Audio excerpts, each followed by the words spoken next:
13 erreurs d'alimentation au biberon à éviter strictement avec votre bébé. Lorsqu'une mère allaite, elle n'a pas à s'inquiéter beaucoup que son bébé attrape une infection pendant qu'il tète. Cependant, comme l'alimentation au biberon nécessite l'utilisation de matériaux externes tels que des biberons, des tétines, etc., des précautions supplémentaires doivent être prises pour les rendre adaptés et sûrs pour le bébé. Lorsque vous allaitez votre bébé au biberon, il est important de garder un œil sur les moindres détails. Il y a des erreurs d'alimentation au biberon que chaque parent doit éviter dès le début. 1. Fréquence d'alimentation. La principale considération pour l'alimentation au biberon est la fréquence d'alimentation.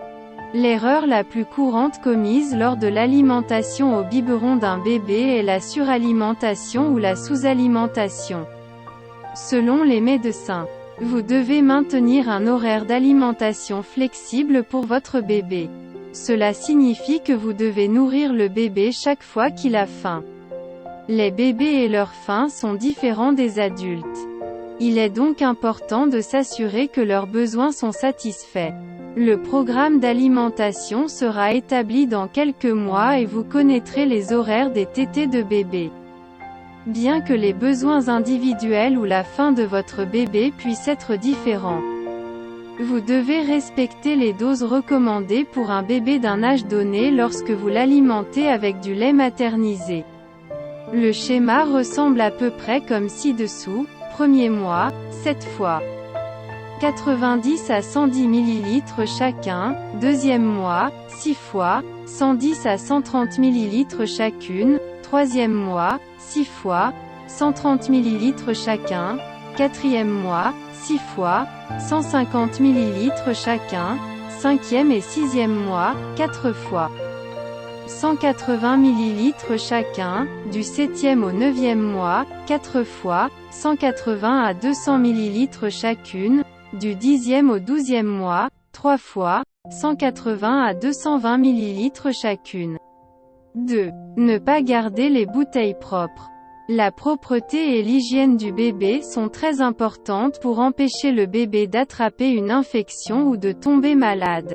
Il est très important que vous deviez stériliser tous les biberons avant chaque biberon.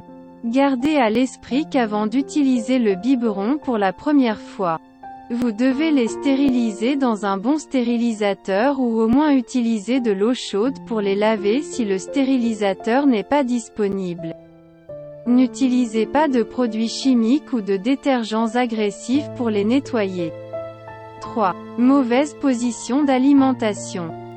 Une autre erreur commise par les parents est de nourrir un bébé dans de mauvaises positions d'alimentation.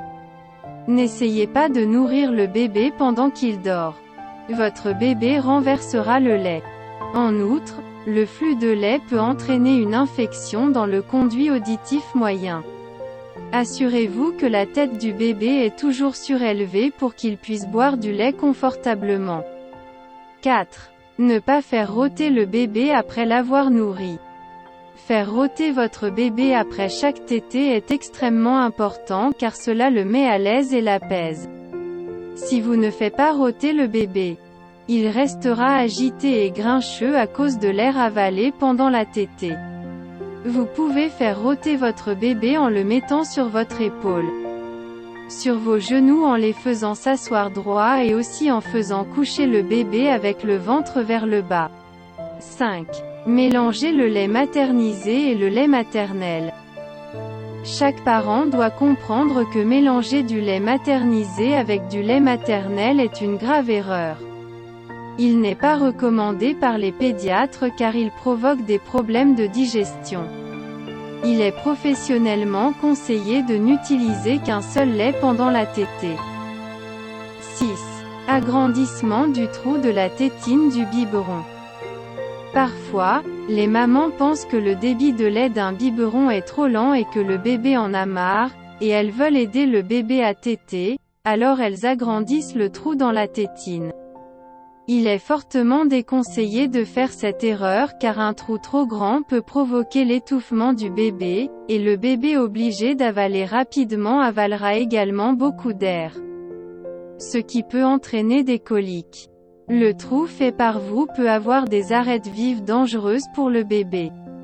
Au lieu de cela, lors de l'achat d'une tétine, faites attention à son étiquette et achetez celle qui convient à l'âge de votre bébé. 7. Rapports incorrects lors de la préparation du lait maternisé.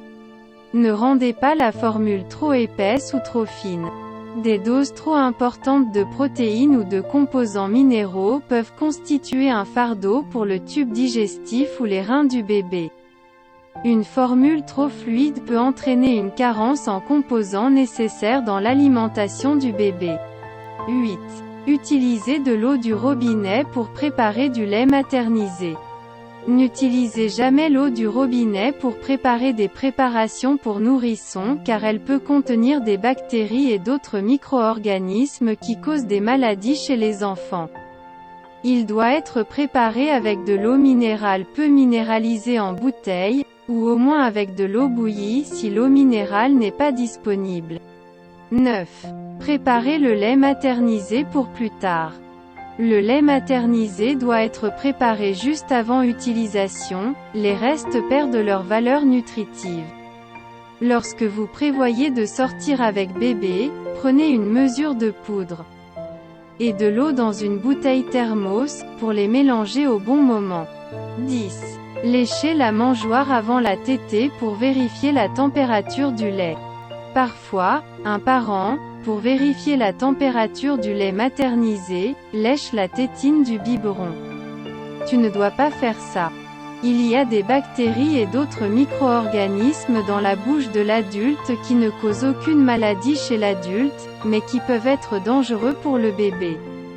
Nous pouvons être porteurs de maladies et ne pas tomber malades, mais leurs conséquences chez un petit bébé sont inconnues. Pour vérifier la température de la formule, il est préférable de presser quelques gouttes de formule sur la face interne de votre coude ou de votre poignet. Parfois, un parent, pour vérifier la température du lait maternisé, lèche la tétine du biberon. Tu ne dois pas faire ça. Il y a des bactéries et d'autres micro-organismes dans la bouche de l'adulte qui ne causent aucune maladie chez l'adulte, mais qui peuvent être dangereux pour le bébé. Nous pouvons être porteurs de maladies et ne pas tomber malades, mais comme mentionné précédemment, seules les préparations fraîchement préparées ont une valeur nutritionnelle appropriée. Pendant l'alimentation, les bactéries pénètrent dans le lait maternisé et le reste de lait peut donner naissance à davantage de bactéries. Une telle formule peut être dangereuse pour l'organisme délicat du bébé. La meilleure solution consiste à prendre l'habitude de verser le lait maternisé restant immédiatement après la tétée afin que votre bébé reçoive du lait maternisé frais et sans bactéries à chaque. 12. Bébé s'endort en buvant du lait avec la mangeoire. Les enfants s'endorment souvent pendant la tétée, surtout le soir.